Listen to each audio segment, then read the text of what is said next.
From Washington, this is VOA News.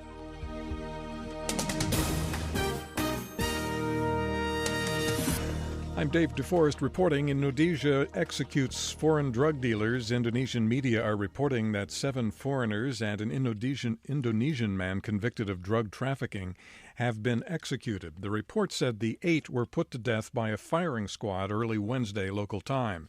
The foreigners included 4 people from Africa, 2 from Australia, 1 from Brazil. There was no immediate official confirmation. Nigerian troops rescued 200 girls and 93 women on Tuesday.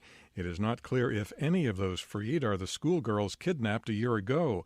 A Nigerian Defense Department spokesman says the abductees were found at 3 camps in a stronghold of the Boko Haram Islamist group.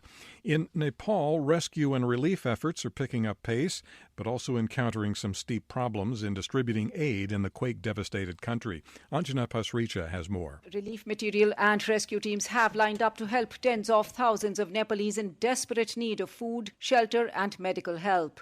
But much of it has yet to reach those in need. The head of communications at the International Committee of the Red Cross in Kathmandu, Krishna Prasad Chalise, tells VOA. These items are in the airport, but it has not reached to the people. The entry point for Nepal is via Kathmandu, but the small airport is unable to cope with either the rush of people, equipment and material coming in, or with foreign nationals clamoring to leave the shattered country. Anjana Pasricha, New Delhi. Baltimore police say their city was mostly peaceful on Tuesday, that coming after a night of rioting Monday, following the funeral of a black man who died after being in police custody.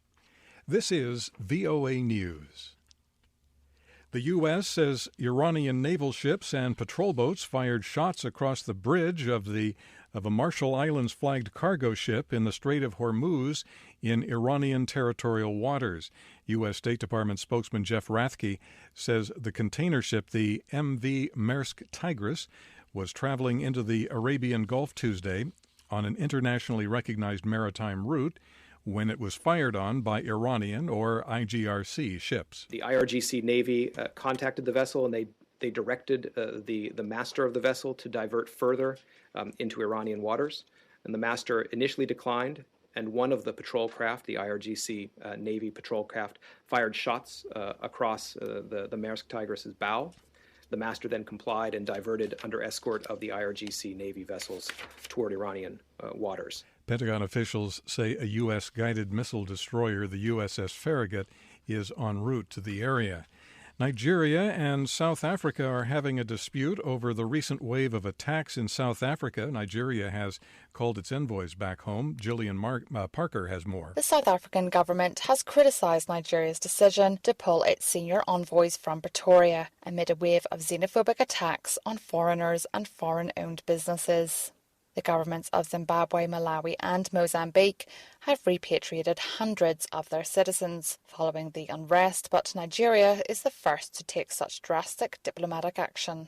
Nigeria's government says it did not formally recall its envoys, saying they were asked to return to Nigeria for routine consultations. But that has done little to stop the sharp exchanges. Gillian Parker, Johannesburg. U.S. President Barack Obama and Japanese Prime Minister Shinzo Abe pledged Tuesday to complete a 12-nation Pacific Rim trade agreement. The visiting prime minister called for an early conclusion of negotiations on the agreement, which would open up exports for both Japanese and American manufacturers, along with those in 10 other nations. Supreme Court arguments are underway in Washington on whether homosexuals have a constitutional right to marry. Initial questioning showed the justices are split along conservative and liberal lines. The suspected swing vote is Justice Anthony Kennedy. VOA's Michael Bowman listened carefully to his statements in court. Justice Kennedy did not tip his hand in the question of whether gays and lesbians have a constitutional right to marry. He expressed skepticism towards attorneys for both sides in the case. Hundreds of activists supporting and opposing same-sex marriage gathered outside the court in advance of the hearing. From the VOA News Center in Washington, I'm Dave DeForest. That's the latest world news from VOA.